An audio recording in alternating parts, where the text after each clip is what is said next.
Muy buenos días a todos. La Asociación Regional de Contadores Públicos Colegio en Culiacán agradece su presencia este viernes, esta mañana, en esta conferencia de los viernes, donde tenemos de invitado de nueva cuenta al doctor José Miguel Huitrón Pineda, que todos ustedes lo conocen. Él es socio director de Huitrón y Asociados y Abogados, contadores públicos especializados en materia fiscal. Él tiene un currículum muy amplio que por ahí se los hice llegar. Es licenciado en Derecho por la UNAM. Tiene estudios de especialidad en Finanzas Públicas, Derecho Constitucional y Administrativo. Doctorado en la División de Estudios Superiores de esa facultad. Profesor de Derecho Fiscal. 1, 2, práctica forense del Derecho Fiscal en esa misma facultad de la UNAM. Es profesor en la materia de Derecho Fiscal Sancionador en el Centro de Estudios Superiores del Tribunal Federal de Justicia Administrativa. Es miembro de número de la Academia Mexicana de Derecho Fiscal, miembro honorario de la Comisión de Apoyo al Ejercicio Independiente del Colegio de Contadores Públicos de México. Es director de la revista de la Academia Mexicana de Derecho Fiscal. En octubre de 2014 recibió la cátedra de Ernesto Flores Zavala, otorgada por la Facultad de Derecho de la UNAM. Nombrado consejero independiente en el órgano de gobierno de la Procuraduría de la Defensa del Contribuyente, con cargo hasta el 2021 por el presidente de la República, Enrique Peña Nieto. Socio director del despacho jurídico Huitrón y Asociados, Sociedad Civil. Tiene publicado varios libros, entre ellos les voy a relacionar algunos: El secreto bancario para efectos fiscales, de la Academia Mexicana de Derecho Fiscal; La contradicción de los juzgadores de los delitos fiscales, de la Academia Mexicana de Derecho Fiscal; 7 décadas de derecho tributario, homenaje jurídico al maestro Ernesto Flores Zavala, de Facultad de Derecho de la UNAM; Los delitos fiscales en el Código Fiscal de la Federación; La no autocriminación en materia fiscal; La intervención de la Secretaría de Hacienda y Crédito Público en los delitos fiscales, y otros más. Tiene Sí. artículos publicados en diversas revistas jurídicas y periódicos del país. Es uno de los fiscalistas más reconocidos a nivel nacional, y esto lo dice la revista Defensa Fiscal. Estimado Miguel Huitrón Pineda, pues bienvenido y muchas gracias por estar nuevamente con nosotros. Te cedo la palabra. ¿Cómo no? Muchas gracias, queridos amigos. Antes que nada, gracias a la Asociación Regional de Contadores Públicos Colegio de Culiacán AC, a mi querido Adalberto Sánchez, que ya tendremos posibilidad de reunirnos, y todos amigos, ustedes, se acaba de incorporar Eduardo Villegas, un querido amigo de aquí de la Ciudad de México, pero desde luego todos amigos, todos. Estos son los puntos que nos unen y que el intelecto día con día va a engrandecernos y nos va a dignificar. Hoy voy a tocar un tema que les va a gustar mucho, sobre todo porque estamos hablando nosotros de que de una manera mediática se está utilizando como comodín, como aquel comodín que usamos en las cartas. Se utiliza como comodín este tipo de acusación: defraudación fiscal y lavado de dinero. Me voy a permitir pasarles a ustedes unas, ya me habilitas, Adalberto, si fueras tan amable. ¿Listo? Ya tienes la aplicación. Venga, vamos a ver, pero con mucho gusto. Vamos a ver. Creo que era con 2 toques. Nati,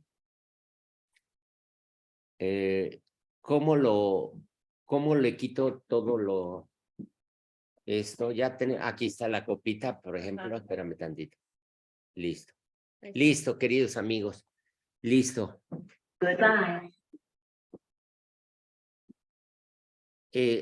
Vamos a ver, ya tenemos ahora sí esto.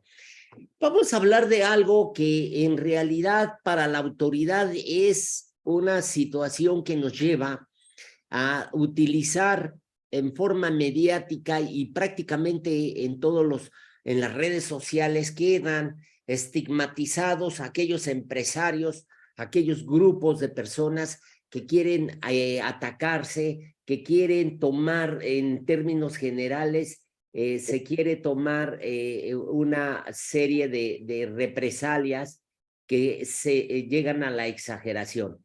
Y eso no es factible, no es posible.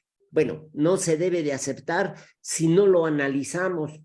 ¿Cuánto empresario, cliente nuestro, seamos contadores, abogados, que tenemos que decirle a nuestro cliente que no tenga temor? ¿Por qué? Porque nosotros estamos analizando estas figuras jurídicas que, queridos compañeros, colegas, amigos, todos, debemos de estudiarlo para que no nos estén espantando, porque verdaderamente ya encontró el camino la autoridad. ¿Cuál es ese camino? El camino de la intimidación. Ya vimos que se cayeron esas grandes regulaciones que era delincuencia organizada, que se atentaba contra la seguridad nacional, o que había prisión preventiva oficiosa en automático, prisión para una acusación de defraudación fiscal. No, conformes con eso, lo suman con el lavado de dinero. Pero, señores, lo que yo quiero decirles el día de hoy es que he analizado qué pasa con un delito y si puede ir conforme al otro delito. Pueden ser consecuencia uno de otro. En nuestro caso, me adelanto a decirles, nada. Son agua y aceite que definitivamente no nos pueden llevar a esa consideración, a una acusación simultánea. Es decir, nos acusan por las dos cosas. Vamos a ver hoy si se puede o no acusar de lavado de dinero a aquel que efectuó o realizó una defraudación fiscal. Tenemos esto, queridos amigos, tenemos este panorama de una incipiente y equivocada regulación. Quiero comentarles que en todos los países del mundo se luchan, digo, los países civilizados del mundo, luchan por incorporar de esa manera en que vamos a analizar el delito de defraudación fiscal y enclavarlo, incrustarlo en el lavado de dinero. Entonces, vamos a ver ahora sí que cuál es un delito, cuál es el de lavado de dinero y qué requisitos requiere para que se configure. Este delito de lavado de dinero del que todos sabemos, pero tenemos que ahondar, tiene la necesidad o requisito sine qua non que se lave la consecuencia, la riqueza, la ganancia de un delito previo. Los delitos, unos generan riquezas, unos generan dinero, el secuestro, el narcotráfico, todos esos delitos de alta gama generan riqueza, generan, voy a llamarles ingresos, generan una consecuencia que nos ayuda a visualizar que ese delito previo generó una riqueza y que esa riqueza se trata de ocultar. Ese es el delito de lavado de dinero. Que la riqueza o el producto de un delito se trate de ocultar, encubrir, y en ese momento se está incurriendo en el lavado de dinero. Ahora bien, los delitos fiscales en general, pues generan riqueza, eso lo tendríamos que ver si generan recursos o ganancias. Por un lado, tenemos los delitos que sí generan riquezas, que sí generan ganancias. En consecuencia, el delincuente en un momento dado va a tratar de ocultarla. No se da en automático, que quede bien claro, y que sí los invito, queridos amigos, a que al término de la charla me hagan sus preguntas, porque aun y cuando soy contador, o soy abogado y estamos en los linderos de leyes que no nos habíamos imaginado que teníamos que tocar, ahora yo les vengo a decir a ustedes que analizando qué son esas leyes, no vamos a encontrar mayores dificultades que las de este análisis que yo les doy. Entonces, tenemos nosotros. Los delitos generan un producto, una ganancia, pero hay delitos que no generan ganancia. Esos delitos no nos interesan, los vamos a hacer a un lado. Solamente vamos a tener enfrente los delitos que generan ganancias. Y ahora sí, esas ganancias son susceptibles de lavado de dinero. ¿Por qué? Porque el que es delincuente generalmente no va a ocultar el dinero, porque quien oculta el dinero generalmente es un tercero, que es una persona experta a lavar dinero. Luego entonces ese tercero que lava dinero, que va a acomodar los bienes, es precisamente el binomio con el cual tenemos un delito de lavado de dinero. Un delito previo que generó ganancias, piensen ustedes en el narcotráfico para mayor facilidad, y que esas ganancias hay que ocultarlas, generalmente es dinero. Pues entonces yo le pido a un experto lavador que coloque ese dinero, que lo limpie, que lo haga blanco, precisamente porque es dinero negro. Habría una pregunta porque estamos nosotros en el ámbito puro penal, pero yo voy a hacerles a ustedes una pregunta. ¿Los delitos fiscales generan riqueza? La Secretaría de Hacienda en automático contesta así. Otros países, dice España, estoy en una línea gris. Yo he dictado sentencias, varias sentencias, en donde sí castigo la defraudación fiscal como el que se enriqueció al no pagar los impuestos. Entonces, tenemos esa pregunta. Los delitos fiscales, particularmente la defraudación fiscal genera riqueza como para efecto de que esa riqueza se coloque, se blanquee y se considere ganancia para lavar esa ganancia. Esa es una pregunta que debemos de despejar. No toco el contrabando, queridos amigos, porque miren nada más que esta lámina es muy elocuente, además de que es muy certera. Muy elocuente desde el momento en el que es la propia Secretaría de Hacienda la que nos está dando informaciones. Queridos amigos, esas informaciones son precisamente informaciones nítidas donde nos está señalando. No persigo el contrabando, no he castigado a nadie de contrabando. Y ustedes se preguntan, ¿qué pasa? ¿Por qué razones el contrabando no figura como un delito de acusación? Y entonces yo pregunto, ¿no se persigue, no se castiga? ¿Pero por qué, compañeros? ¿Por qué? No existe una respuesta por parte de la autoridad encargada de perseguir los delitos fiscales. Procuraduría Fiscal de la Federación es la que nos da esta estadística. Luego, entonces, compañeros, hay una verdadera oscuridad. ¿Acaso en México no hay contrabando?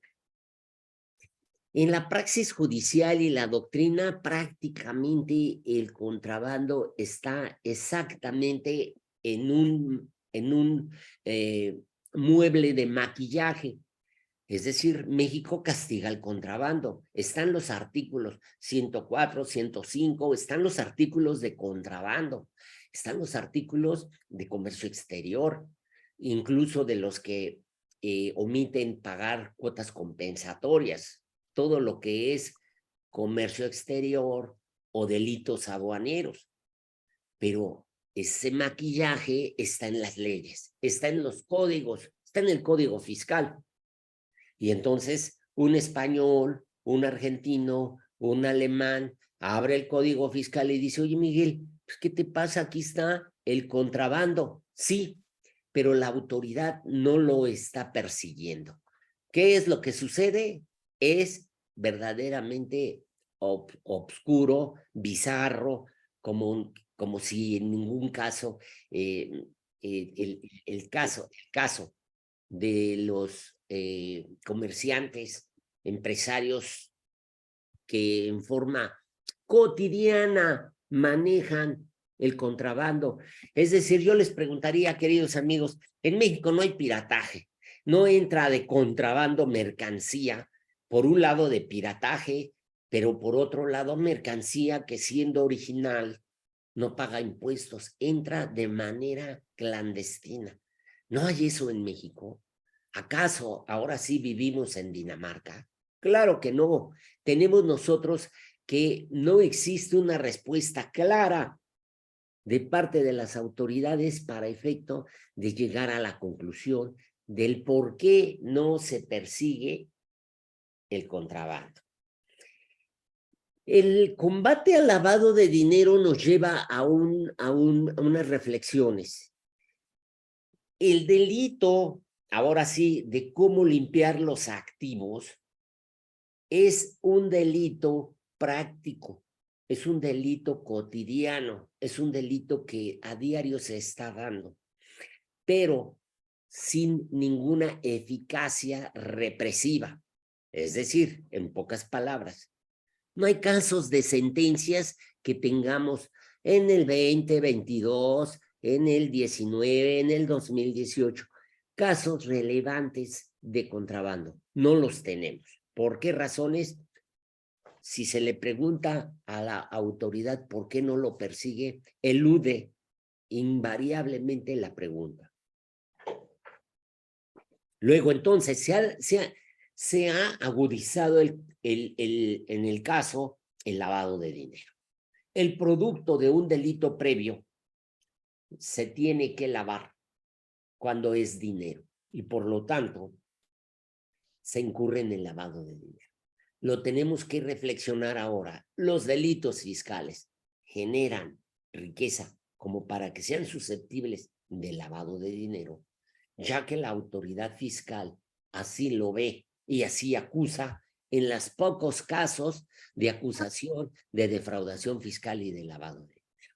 Para nadie de nosotros es, para nadie es que exista de parte de la autoridad una pureza en la que separando los delitos haga acusaciones adecuadas. En el CONACYT se acusaron a los científicos de lavado de dinero y entonces burdamente, torpemente los acusaron de eso y los llevaron a proceso para que el juez sobreseyera y dijera aquí no hay lavado de dinero. ¿Por qué? Porque todo el dinero bancarizado vino a caer a las cuentas del CONACYT y por lo tanto el juez dijo, ¿en dónde se está lavando dinero? Si el dinero que proviene no es de origen ilícito, proviene de una actividad lícita que es la asignación que hace el Estado a las cuentas del desarrollo científico del CONACYT.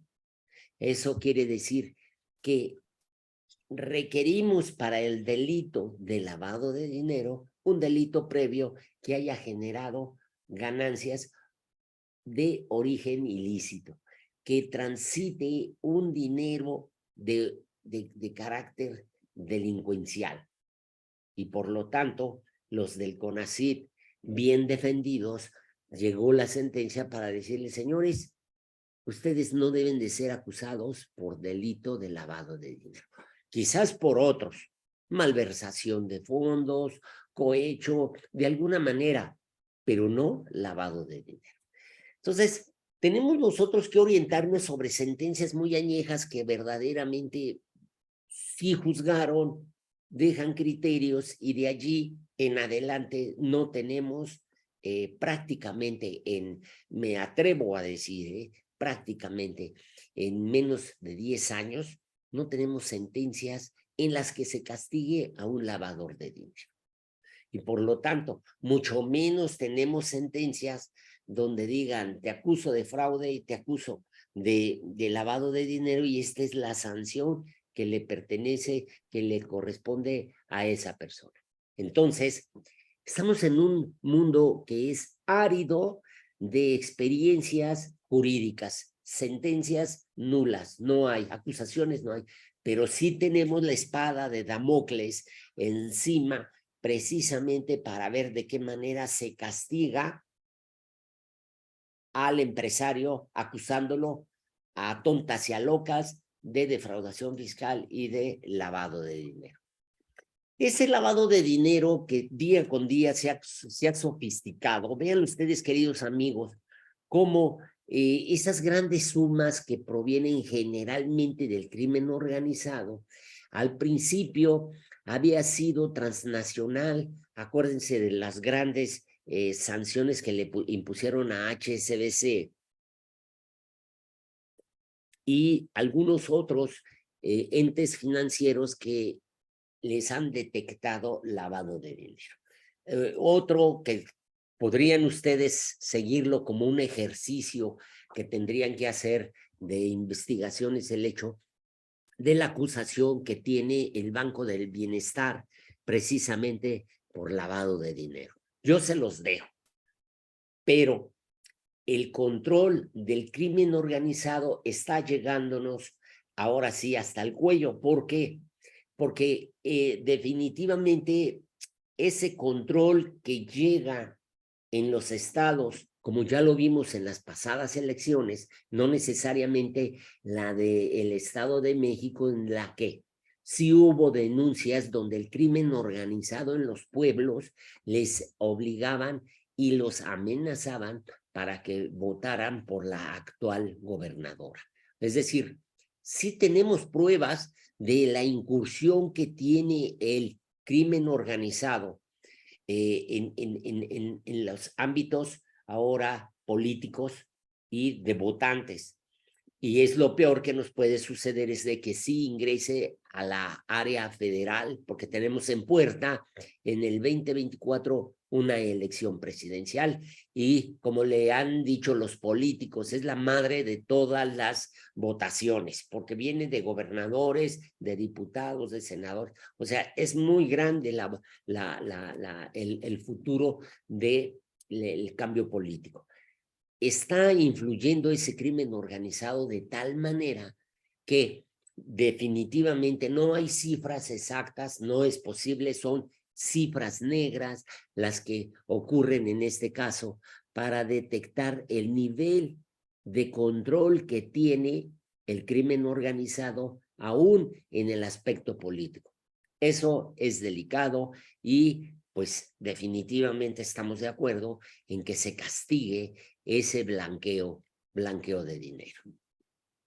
Aquí tenemos nosotros el artículo 400 bis que nos requiere un delito previo que generó ganancias y que esas ganancias sean objeto de encubrirlas, de lavarlas. Este delito previo es el que generó una ganancia ilícita, es el producto del delito, es el delito antecedente que es objeto de lavado de dinero. Como lo pueden ver, queridos amigos, y yo me inclino en remarcarles a ustedes, queridos amigos contadores y abogados, porque seguramente pues que tienen que andar en este mundo del crimen organizado, de la delincuencia organizada o de los delitos de alta gama, como es el lavado de dinero. No es difícil. Para que exista el delito de lavado de dinero, debe de haber existido un delito previo que generó ganancias. Esa premisa nos queda clara. Vamos a ver qué dice el 400 bis que nos orienta precisamente para lo que yo estoy diciendo. Acuérdense, le vamos a llegar a la defraudación fiscal para saber si genera riqueza esa defraudación fiscal. Dice el 400 bis, se le aplicarán de 5 a 15 años de prisión al que adquiera, enajene, administre, custodie, posea, cambie, encubra bienes de cualquier naturaleza. El delito genera recursos, bienes o derechos. Y entonces esos recursos se van a tratar de lavar, de ocultar, cuando esos recursos complementa el delito el que la persona tenga conocimiento de que proceden o representan el producto de una actividad ilícita. Es decir, ese dinero transitó en forma ilícita para llegar en manos del lavador.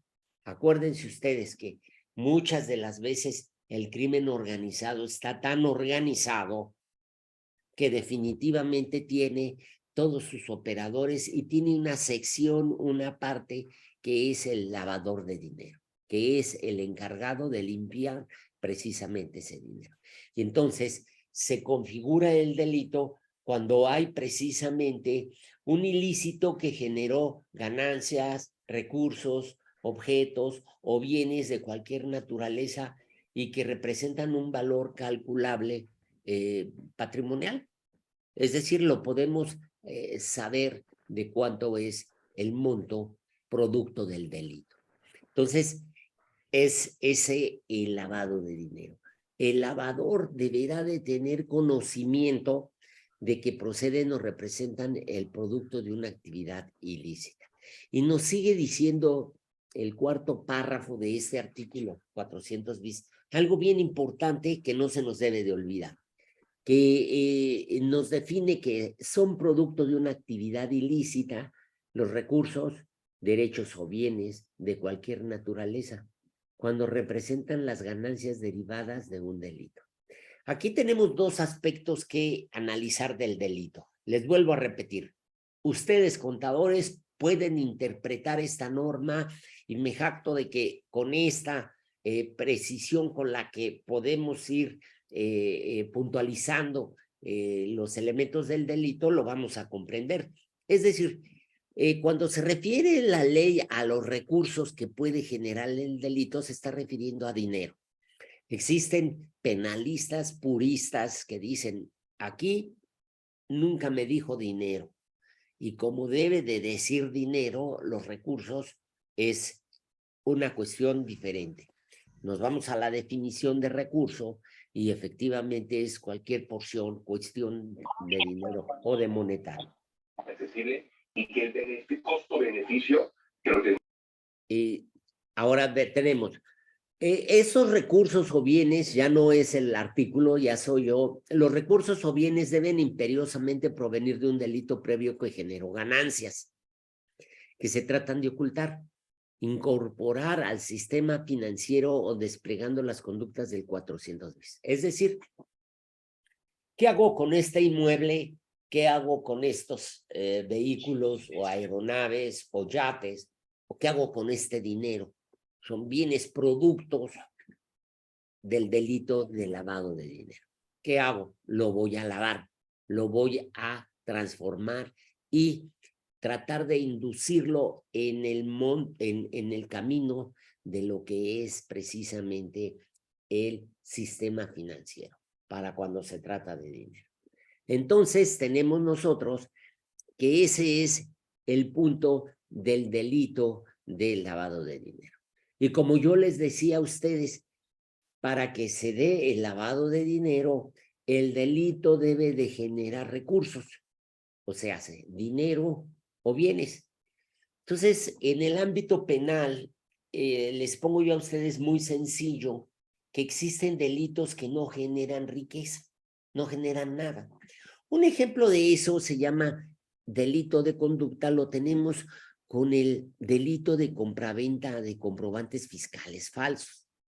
No genera nada el delito. Quien adquiera, quien enajene y adquiera comprobantes fiscales falsos, hasta ahí dice el 113 bis, no genera nada, ninguna consecuencia. Luego entonces estamos ante un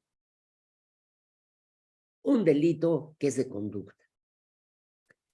Otro que no es, que no genera un cambio en el exterior, pues es el delito de que el que hace deducciones falsas.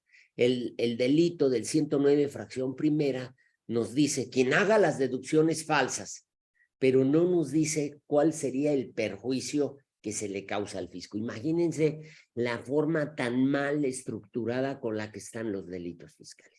Y tenemos también delitos de resultado que sí generan recursos o bienes, y tenemos la delincuencia organizada, el narcotráfico, el secuestro, tráfico de indocumentados o actos de corrupción. Es decir, sí generan recursos. Esos son los susceptibles, esos delitos son susceptibles de que se lave el dinero. No puse aquí la defraudación fiscal porque la vamos a analizar, entonces queda claro. El delito previo es aquel que generó una ganancia o unos recursos, y ese delito previo se requiere para efecto de que se aplique el delito de lavado de dinero, porque esas ganancias se van a tratar de blanquear. ¿Ok? Ese es. Y les dije yo, en automático, compañeros, que les quede a ustedes bien claro, en automático, un delito que generó recursos o dinero, y ese dinero se lo gasta la persona, pues no está incurriendo en lavado de dinero. Está utilizando su dinero, el dinero ilícito, para comprar bienes, pero no está totalmente en el ámbito de lo que es el lavado de dinero.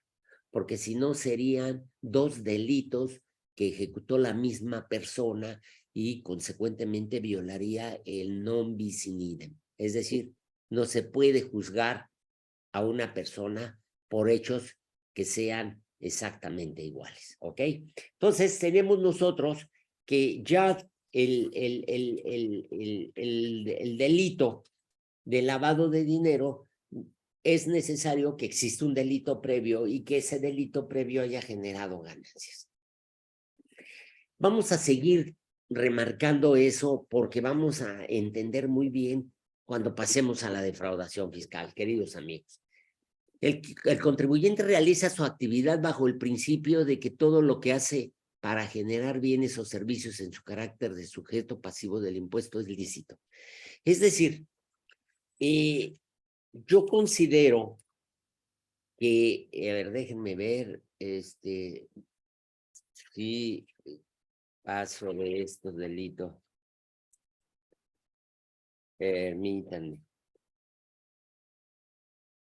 Es que me quedó aquí en mis láminas. Ya está, ahora sí. Ahora sí, ahora sí. ¿Qué es lo que yo quiero tratar de explicarles, compañeros? Que la actividad que realiza el defraudador fiscal está realizando una actividad bajo el principio de que todo lo que hace es para generar bienes o servicios en su carácter de sujeto pasivo del impuesto.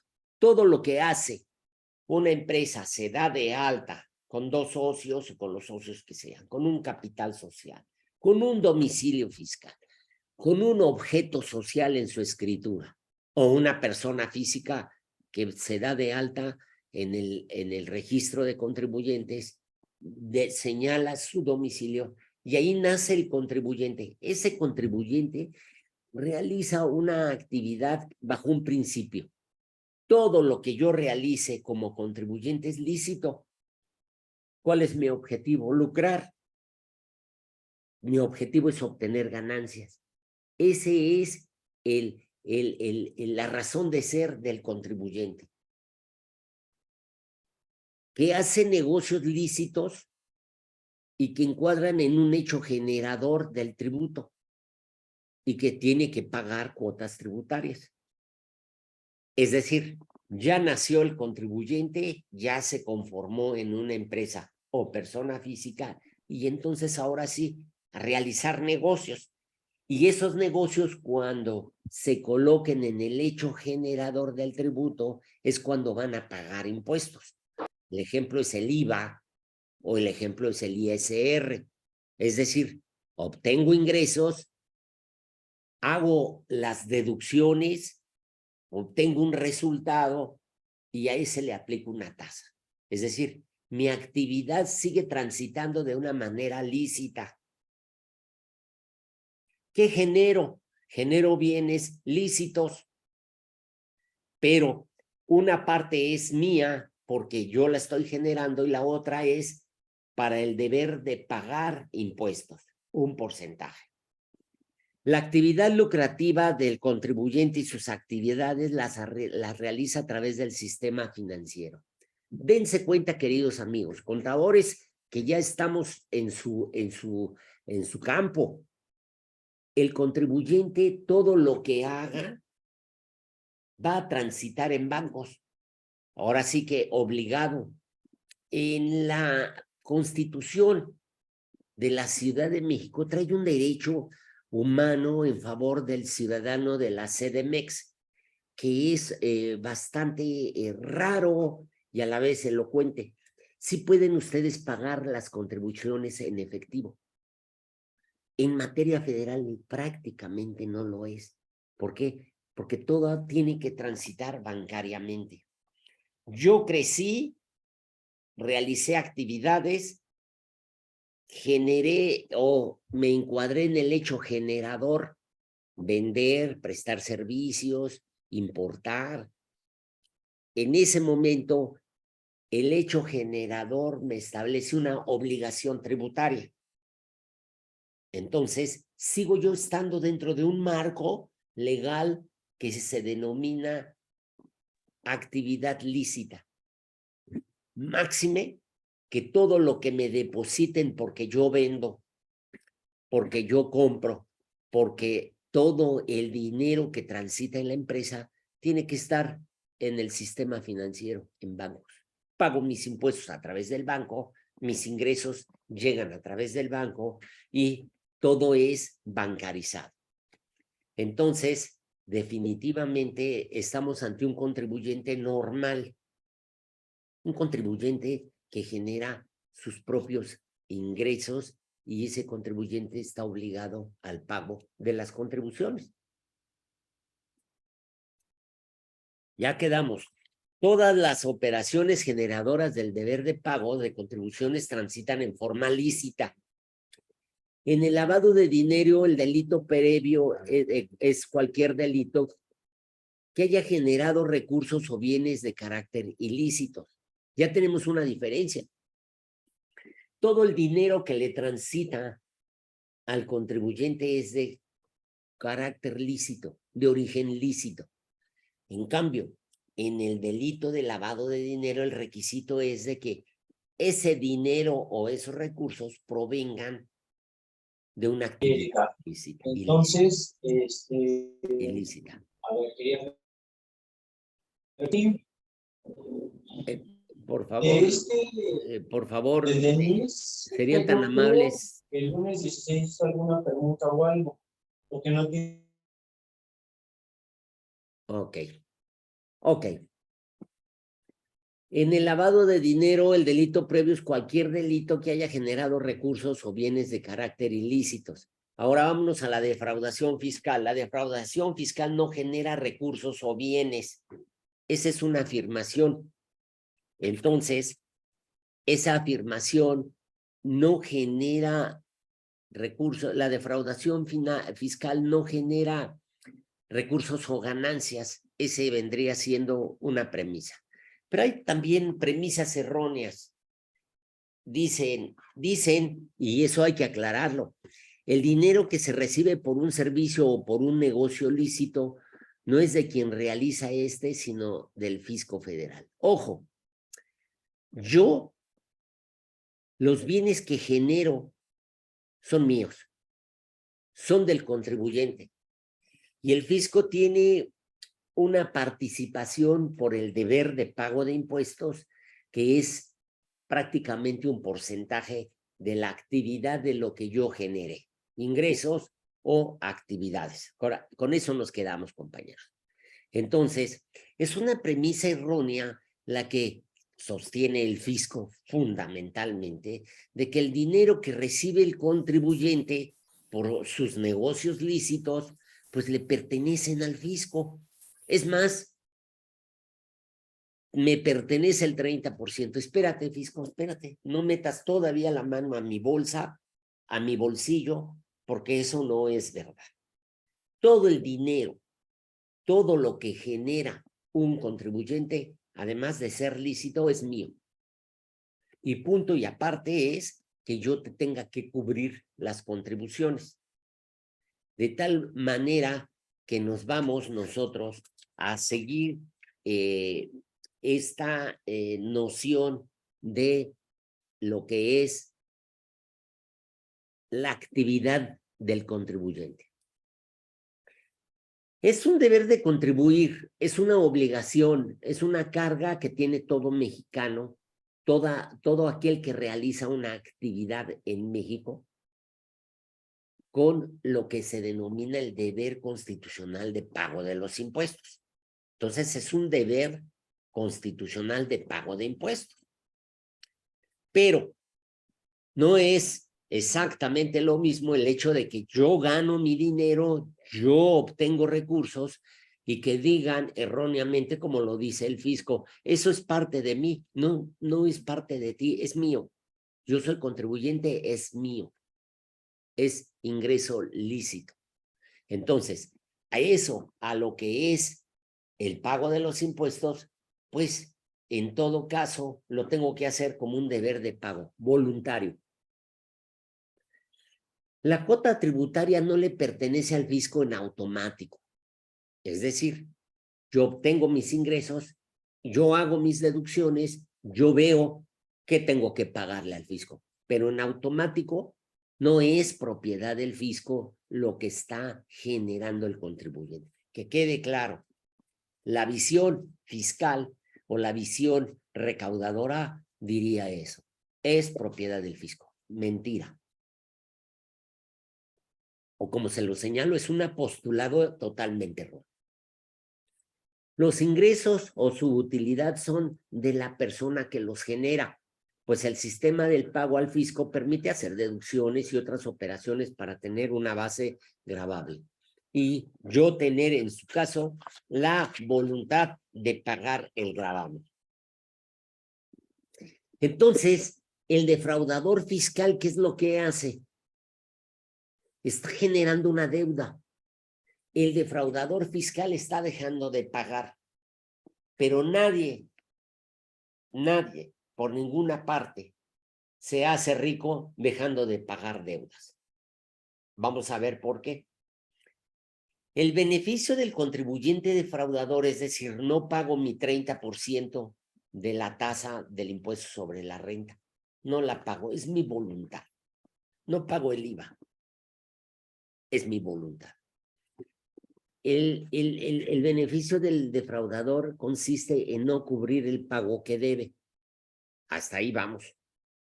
Se excluye la defraudación fiscal del blanqueo, pues no determinan un incremento, sino un empobrecimiento del autor. ¿Se dan cuenta ustedes que cuando me toca pagar los impuestos en un 30% más el IVA que trasladé y que tengo que enterar, en ese momento yo estoy generando una deuda tributaria? Tengo que pagar mensualmente, tengo que pagar anualmente, y por lo tanto yo decido no pagar. Entonces, diría el fisco, ¿estás incurriendo en defraudación fiscal? Sí. Estoy generando una deuda que cada día va a crecer. Entonces, tenemos nosotros que ese dinero que el defraudador, el capital del que dispone el defraudador, es una riqueza suya, sigue siendo propiedad del defraudador, propiedad del contribuyente. Son el producto lícito de su actividad y no sustrajo, ese contribuyente no sustrajo de ninguna parte riqueza alguna. Es decir, acuérdense cómo nace el contribuyente, cómo lucra y cómo se coloca en el hecho generador. Se genera la obligación tributaria y decide el contribuyente no pagar el impuesto. Entonces, ese dinero sigue siendo lícito. No es producto de ninguna actividad ilícita. Eso es bien importante. No cabemos, no podemos colocarnos dentro del delito de lavado de dinero. ¿Por qué? Porque los recursos, el dinero que se genere, debe de provenir de una actividad ilícita. Así lo dice el lavado de dinero. Pero nosotros estamos en una actividad lícita. Es decir, yo generé ese dinero y ese dinero es mío. ¿Tengo un deber de pago de contribuciones? Sí, por supuesto. Pero no quiere decir en todo caso que le pertenezca al fisco en automático la cuota tributaria. La cuota defraudada no puede ser objeto material de blanqueo de dinero. El defraudador fiscal no obtiene nada del delito de defraudación fiscal, no obtiene nada.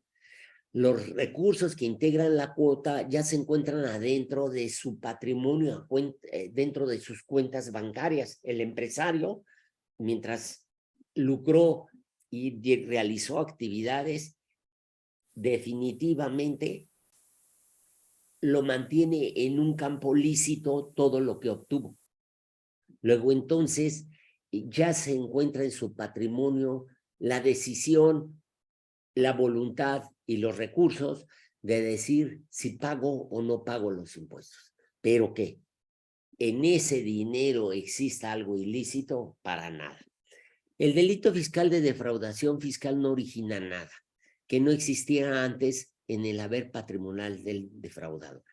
Es decir, no se inmuta mi haber patrimonial por el hecho de que yo tenga en un momento la obligación de pago. Si pago, desde luego se reduce, pero es una decisión del contribuyente para efecto de que caiga en defraudación fiscal. Es decir, tener que realizar uso de engaños o aprovechamiento de errores para efecto de que ese actuar me lleve a la defraudación fiscal. Tenemos otro punto. No es posible imputar ganancia a la omisión ilícita. La ganancia de una actividad lícita, o sea, en un contribuyente sus ingresos que se traducen después en utilidades, no deviene en ilícita por la sola circunstancia de que no se tribute por ella, ni siquiera porque se oculte con el fin de evitar el pago del tributo. Es decir, esta premisa prácticamente lo debería de escuchar el fisco, porque efectivamente lo único a lo que da lugar es a un delito fiscal, en todo caso, pero no puede ser algo que lo lleve a considerar lavado de dinero, es decir, que es un recurso que proviene de una actividad ilícita. Ya quedó claro que el recurso proviene de una actividad lícita. El empresario es para eso que se crea, para realizar actividades lícitas. Entonces, esta es una verdadera principio dentro de lo que estamos hablando. La ganancia de una actividad lícita, es decir, los ingresos y las utilidades del contribuyente, no devienen en ilícitas por la sola circunstancia de que no pague yo los impuestos por ello. ¿Ok? Creo que vamos adelante. El perjuicio al fisco consiste en que se dejaron de cubrir contribuciones. Seguimos en un plano netamente fiscal. El delito de lavado de dinero no puede converger, no puede unirse, en este caso del defraudador fiscal, por virtud de que el defraudador fiscal, al dejar de pagar las contribuciones, pues no está realizando una actividad que se coloque dentro de lo que es el lavado de dinero. ¿Por qué? Porque todo lo que transitó de ingresos y dinero que trae el contribuyente se originó de una manera lícita.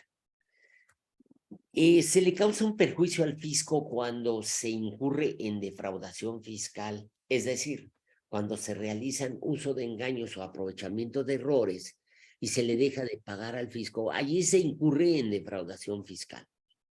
Pero el perjuicio que se le genera al fisco, ¿a mí me genera ganancias? No. Acuérdense que lo único que yo creo cuando caigo, cuando me coloco en el hecho generador y en la obligación tributaria, yo lo único que estoy realizando es precisamente un deber de pago de los impuestos. Pero no estoy obteniendo un lucro porque es mi propio dinero. No hay así operaciones con recursos de procedencia ilícita. No hay objeto material del delito de lavado de dinero. Para que quede todavía más claro, me pongo yo a establecer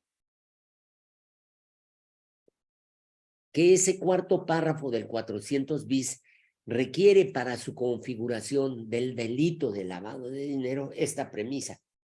Se entenderá que son producto de una actividad ilícita los recursos, derechos o bienes de cualquier naturaleza, o representan las ganancias derivadas de la comisión de algún delito, y no puede acreditarse su legítima procedencia. Es decir, ya quedamos claro que el delito de defraudación fiscal es un uso de engaños y aprovechamiento de errores para no pagar la cuota tributaria, pero todo lo que transitó en esa empresa con ese contribuyente fue una actividad lícita. Entonces, preguntaríamos, ¿la defraudación fiscal genera ganancias? Consuelo hablar. Sabe que de antes sí. Por favor. Exacto. Vamos a ver qué son ganancias. Es un concepto económico. Es la riqueza que se obtiene como producto de una transacción o proceso. Ganancia es la proporción entre los ingresos totales menos los costos totales. Estamos hablando nosotros de una definición netamente económica, pero también en el aspecto jurídico, la ganancia implica un aumento en el patrimonio. Que quede claro, el patrimonio lo constituyen los bienes y los derechos, en tanto que el pasivo lo forman las deudas y las obligaciones, cuando ambos casos son susceptibles de valorarse económicamente. La persona que incumple con sus obligaciones fiscales no ha obtenido ganancia alguna. En su patrimonio pervive la deuda que tiene con el fisco. Vamos encuadrando ya que efectivamente la defraudación fiscal no genera ganancias. ¿Qué genera? Genera deudas. La defraudación fiscal no origina nada que no existiera antes del haber patrimonial de defraudador. Eso es correcto. El perjuicio al fisco no implica la obtención de recursos o ganancias de procedencia delictiva. De ninguna manera. Es mi propio dinero que yo generé lícitamente, pero con engaños que le hice al fisco, estoy tratando de dejar, traté o realicé engaños para dejar de pagar los impuestos o obtener una ganancia. Entonces, quien deja de pagar impuestos, sea con engaños o no, no obtiene ganancia alguna. En su patrimonio existe una deuda, pervive una deuda con el fisco federal, y que cada día que pasa esa deuda aumenta. ¿Por qué? Porque aumenta la actualización, los recargos, las multas, además de el monto histórico. Entonces, vamos redondeando esta circunstancia porque la deuda persiste en el contribuyente. Cada día que pasa, el contribuyente aumenta su deuda con el fisco y al haber engañado al fisco no lo libra de su deuda, ya lo dijimos. La defraudación fiscal analizada no origina bienes o recursos como para que sean objeto del delito de lavado de dinero. ¿Qué pasa con el IVA que se traslada al fisco, queridos amigos? Dicen incluso los mismísimos españoles, y vuelvo yo a hacer una sana crítica, porque tenemos nosotros en análisis varias sentencias del Tribunal Constitucional Español, donde efectivamente nos señalan, no, aquel que se quedó con un IVA y no lo enteró, entonces sí se está creando riqueza. Volvemos a lo mismo. Es una deuda tributaria. El no enterar al fisco el IVA retenido, trasladado, más correctamente el IVA trasladado, pues quien lo haga se queda con una deuda, no obtiene un ingreso.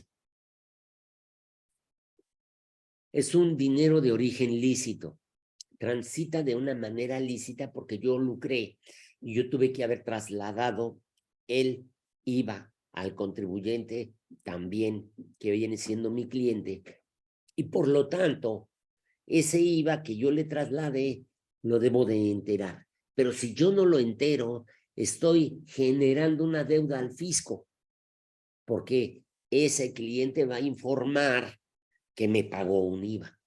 Y entonces el fisco va a decir, no te quedes con eso, págame. Te invito a que me pagues, te requiero a que me pagues, te exhorto a que me pagues, te voy a hacer visita domiciliaria o revisión de escritorio para que me pagues, pero mientras persiste una deuda.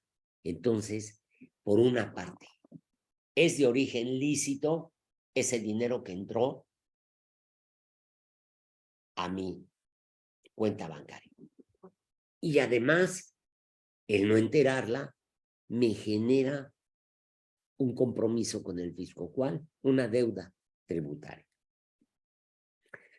Concluimos para efectos del IVA, el acto generador del recurso es la ley, el recurso. El acto generador del dinero que me va, que yo trasladé y que me pagan, pues es la aplicación de la ley. El entero es posterior. Lo que yo tengo que hacer es posterior. Yo obtuve un ingreso lícito, yo obtuve un dinero lícito.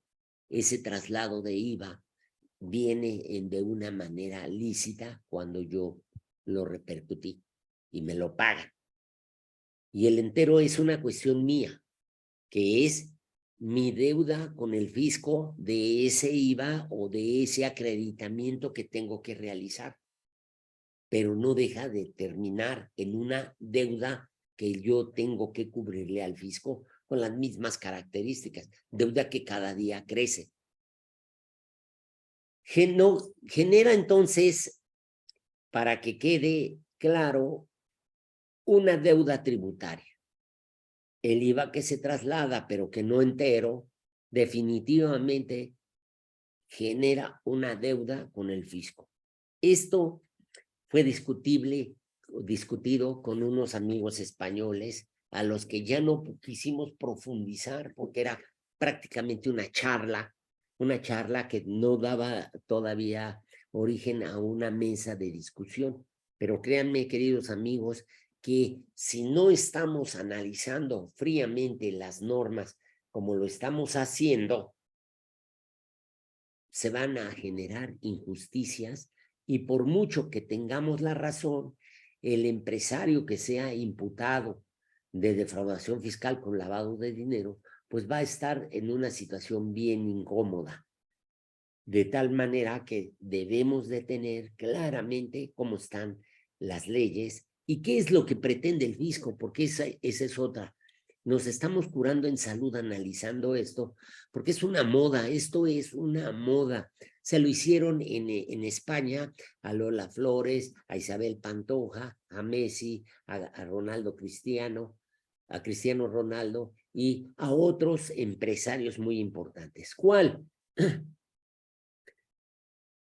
Que obtuviste ganancias ilícitas y que además dejaste de pagar al fisco deuda tributaria, entonces te estoy acusando de una serie de delitos en los que México se trata de perfilar para efecto de poder aplicar estos dos delitos que no corresponden a su naturaleza. Son independientes, son diferentes y se dan en tiempos totalmente diferentes.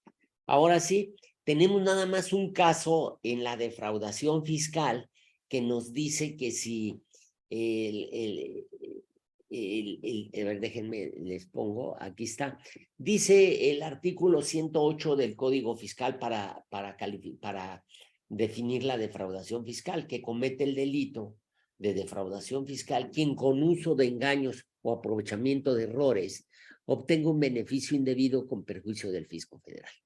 Me estoy refiriendo en este caso específico, en este renglón de la defraudación fiscal, que el contribuyente sí obtuvo fraudulentamente un ingreso, una riqueza, una ganancia que no le pertenece. Sale de las arcas del Estado para depositarse en la cuenta bancaria del contribuyente.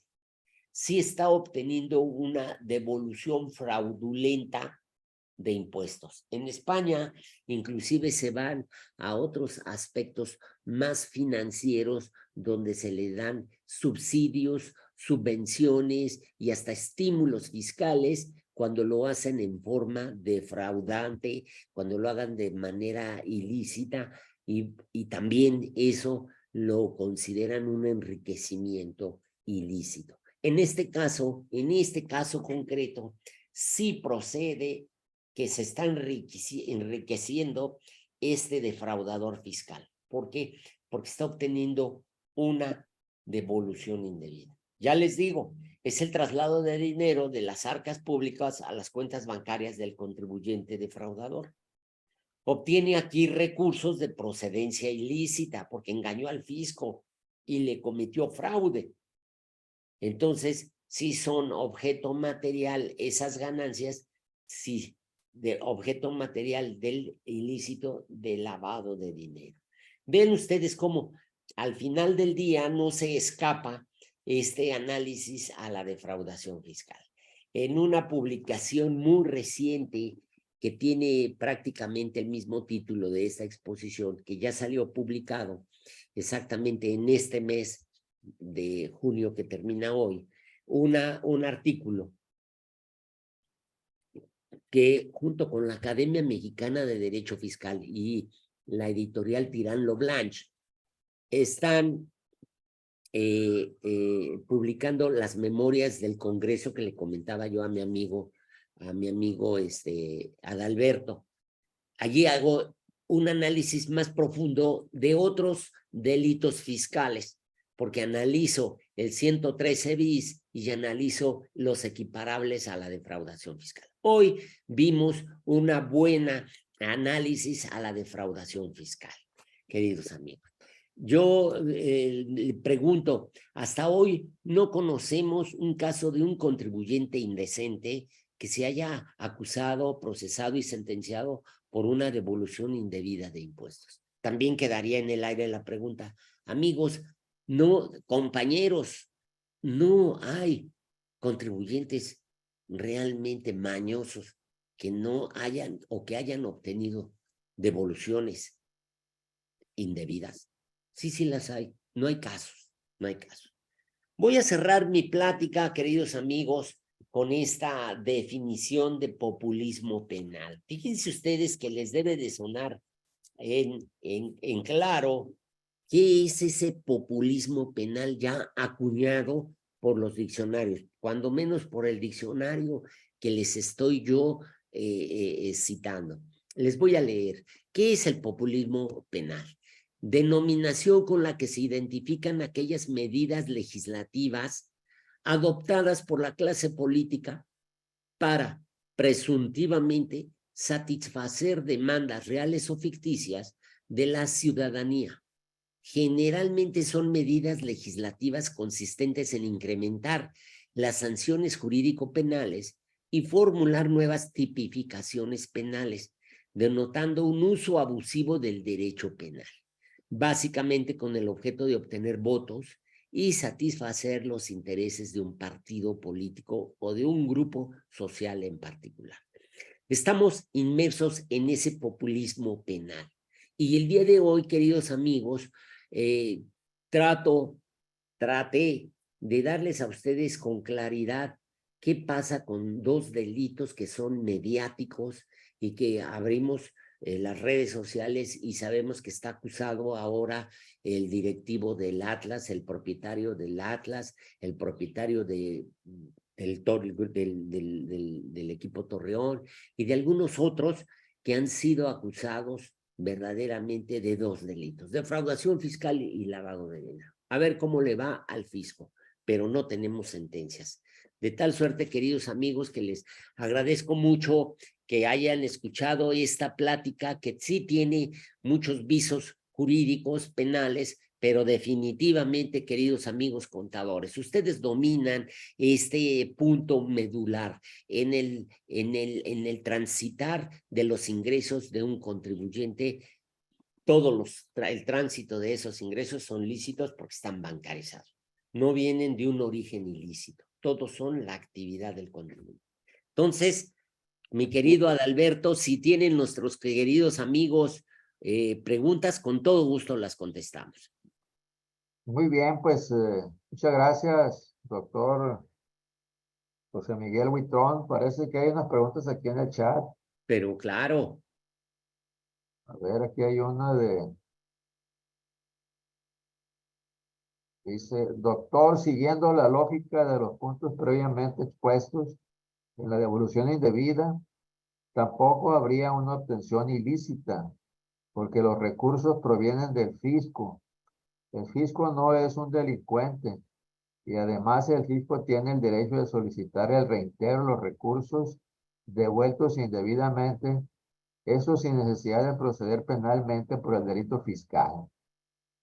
Esa pregunta, ese planteamiento, ese pensamiento lo considero muy acertado.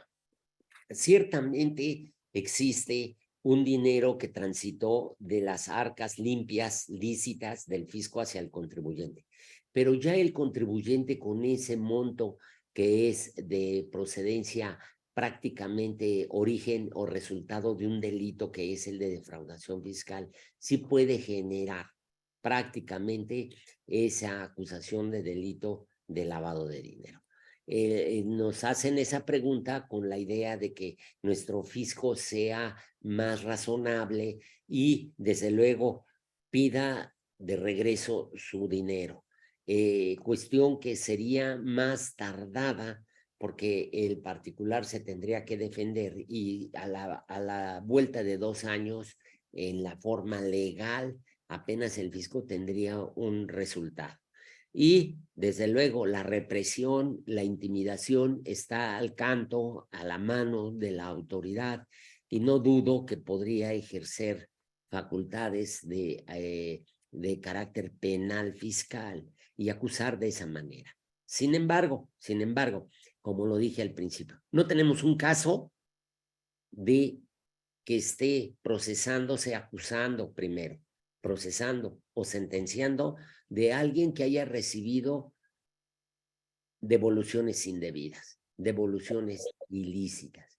No conocemos esos casos. Qué terrible, qué triste y qué desolador. El derecho represivo, el fiscal, derecho penal fiscal, no está generando ejemplificación para los demás, ni mucho menos la recaudación. Entonces, allí queda mi respuesta, queridos amigos. Hijo, fue una pregunta de Alejandro Ponce Rivera. Hay una pregunta de Sergio Beltrán. Sergio, ¿por qué no le hacen la pregunta aquí al doctor en vivo? Buenos días, doctor. ¿Qué tal, Sergio? Con gusto, caray. Adelante. Mire, yo no soy abogado, no soy penalista. En México, para demostrar la inocencia tenemos que dar pruebas. ¿Estoy en lo correcto o no estoy en lo correcto? Categóricamente no. No, México tuvo una transición que dio un vuelco favorable a lo que es el ciudadano, a partir de una reforma constitucional en donde se le...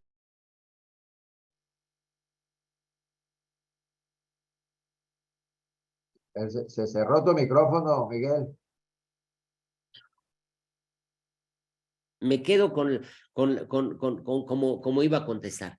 Definitivamente es el Ministerio Público acusador quien tiene que probar que se cometió un delito y que es la persona la que pudo probablemente haberlo realizado. Es decir, ya se cambió la imagen que teníamos de país totalmente retrasado en derechos fundamentales, derechos humanos, porque teníamos nosotros antes del 2008, 2007, en que se hizo una excelente reforma de justicia penal, se dejó claro en el artículo 20 constitucional que existe presunción de inocencia en la persona y por lo tanto corresponde al acusador aportar pruebas, aportar elementos o indicios para efecto de configurar esa acusación. Luego entonces es el acusador quien tiene que probar. Ok, porque aquí estamos hablando que para ser el delito de lavado de dinero, se tiene que demostrar que viene un recurso de procedencia ilícita. Sí. Entonces, si yo estoy vendiendo, comercializando, como usted acertadamente lo dice, pues estoy realizando un acto lícito. Aquí era por eso mi pregunta era, oye, sí, no he pagado los impuestos, pero yo tengo que demostrar que ese recurso proviene de un acto lícito.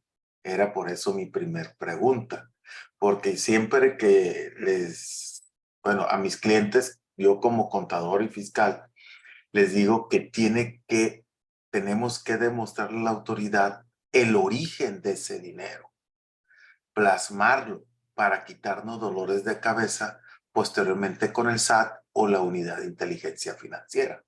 Es lo que yo siempre trato de poner, esos tipos de salvavidas para mis clientes. Sí, definitivamente es tener una huella, tener siempre una justificación acerca de lo que es el tránsito del dinero. Pero el artículo 400 bis del Código Penal que contempla la defraudación, el lavado de dinero, curiosamente nos señala que nosotros tenemos que aclarar a la autoridad que nuestras ganancias son de origen lícito. Y aquí, con la redacción del 400 bis, párrafo cuarto, está totalmente recargando la prueba en contra del acusado. Es decir, en lugar de que sea la autoridad quien tenga que aportar los elementos al juez de control de que las ganancias son lícitas, la ley, de una manera quebrantando la presunción de inocencia, está redactando en favor de la autoridad acusadora de que yo tengo que acreditar la legítima procedencia de los bienes. Este análisis que hacemos es verdaderamente un análisis que nos llevaría a considerar una irregularidad constitucional. Porque si el Ministerio Público o el juez de control se basan en este 400 bis y además basta con que diga el juez o el Ministerio Público que nosotros tenemos que acreditar la legítima procedencia de los bienes o recursos de los cuales se está tratando, en ese momento quebrantan, con esa redacción, quebrantan la presunción de inocencia. Ya lo tiene la ley. Ahora, si se aplica, en sí se aplica y se señala en el auto de formal prisión, en la orden de aprehensión o en la acusación, indudablemente que está violando el principio de presunción de inocencia. Es parte de lo que puede decirse un análisis más profundo del delito de lavado de dinero. Ojalá. Muy claro, muy claro, muchas gracias. Pero ya hay jurisprudencia respecto de que no puede autoincriminarse. Esa parte que señala acertadamente doctor Buitrón, ya hay jurisprudencia. en donde además tenemos que tomar en cuenta lo establecido no solamente por el 22 constitucional, sino también el objeto del Código Nacional de Procedimientos Penales establecido en el artículo 2, donde se refiere para esclarecer los hechos, proteger al inocente, procurar que el culpable no quede impune y que se repare el daño, así como contribuir a asegurar el acceso a la justicia en la aplicación del derecho y resolver el conflicto. Esto también tendríamos que enfatizar que la tarea del Ministerio Público no es acusadora, la tarea del Ministerio Público es investigadora. Entonces, cuando hace referencia a la autoridad acusadora, tendríamos que mantener consciente que esto ha sido resultado de una investigación y estoy cierto de que en la práctica profesional los ministerios públicos no tienen clara su tarea. Es decir, ellos creen todavía en gran parte que su función es meter a la gente a la cárcel. Situación que, por supuesto, desde la reforma constitucional del año 2008 y sus modificaciones posteriores en el año 2016 han dejado claro que no se trata de encarcelar, se trata de investigar y llegar a la verdad. Sí. Perdón por la interrupción. No, excelente aclaración, excelente intervención. Desde luego, tenemos nosotros, desgraciadamente, en el ámbito penal fiscal, muy pocas experiencias de las cuales podamos abrevar para efecto de poder ir marcando doctrina. Y tenemos que abrevar de otros tribunales, fundamentalmente el español, por virtud de que prácticamente traemos los mismos pasos, seguimos los pasos, pero en materia de lo que son los delitos fiscales y ahora el de lavado de dinero, no hay la menor duda de que ese es el panorama que trata el fisco de encauzar hacia esos dos delitos. Y definitivamente irnos preparando con esto precisamente porque tampoco hay mucho de qué asirse, de qué tomar en lo que se llama el lavado de dinero en sí. Entonces, coincido con usted, Jesús, con todo lo que comentó. Adelante, mi querido Adalberto, ¿quién más? Muy bien, pues Miguel, sabemos que tienes un compromiso, ya abusamos de tu tiempo, hemos dicho que estuviera con nosotros 1 hora, 1/4, sin embargo, pues ya nos pasamos, queremos agradecerte de nueva cuenta tu presencia esta mañana, la colaboración que siempre has tenido con nuestro colegio, las veces que te hemos invitado. Este tema definitivamente es muy importante para todos y nos haces podernos estudiar, investigar. Quienes estén interesados en el material del doctor Huitrón, ahí en la invitación del Zoom viene mi correo, mándenme el suyo y se las hago llegar. Más tarde me va a hacer llegar el material del doctor Huitrón para reenviarlo. Los que ya tengo el correo, pues no hay ningún problema, ¿no? Pero hay algunos que no lo tengo, no sé, Julio, si te lo mando a ti, tú se lo reenvías ahí a tus gentes. Con todo gusto, maestro Adalberto, y solamente reconocer, caray, la ilustración, hoy nos iluminó en cuanto a los contadores. Entre abogados, eso es lo interesante, entre abogados hay criterios, es lo que me gusta con los abogados, el enfoque diferente que le dan y que enriquece muchísimo, muchísimo. A los contadores que no somos expertos en esto, la verdad es que bueno, a mí personalmente me dejó con ganas de seguirnos más horas. Pero sí, gracias, maestro, por la invitación y gracias, maestro Miguel Huitrón, por compartir sus conocimientos. Muchas gracias, Julio. Muchos saludos a los amigos de Tehuacán, con mucho cariño, fuerte abrazo. Muchas gracias, doctor Miguel Huitrón. Aclaró muchas cosas. Ojalá que hubiese un gran panel entre Miguel Huitrón, Jesús Hernández y otros abogados especialistas en la materia, porque nosotros los contadores sí aprendemos mucho de ustedes. ¿Cómo no? Claro que sí, mi querido Sergio.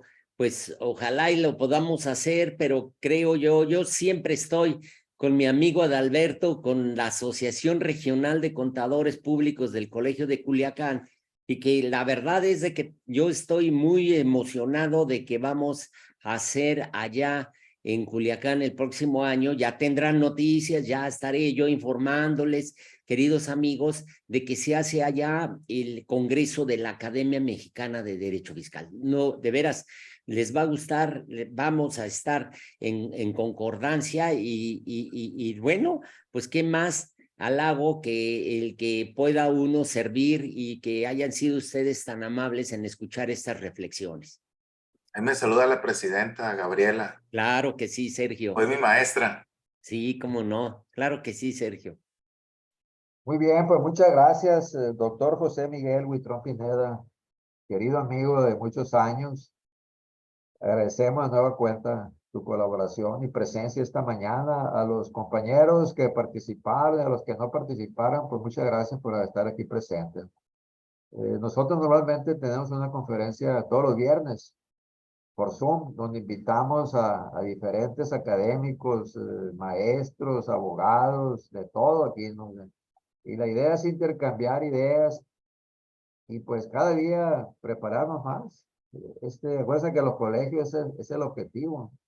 Y las gentes que participan con nosotros como invitados vienen gratuitamente. El doctor Miguel Huitrón viene voluntariamente y él lo sabe, como una aportación a la cultura fiscal y una aportación al colegio. Que tengan un feliz fin de semana, que Dios los cuide a todos y pues ojalá y nos llegue agua, Miguel, para que todo el mundo se refresque un poco. Gracias, Eduardo Villegas, querido amigo. Muchas gracias. Muchas gracias, queridos amigos. Un fuerte abrazo. Muchas gracias. Que la sigan pasando bien. Gracias.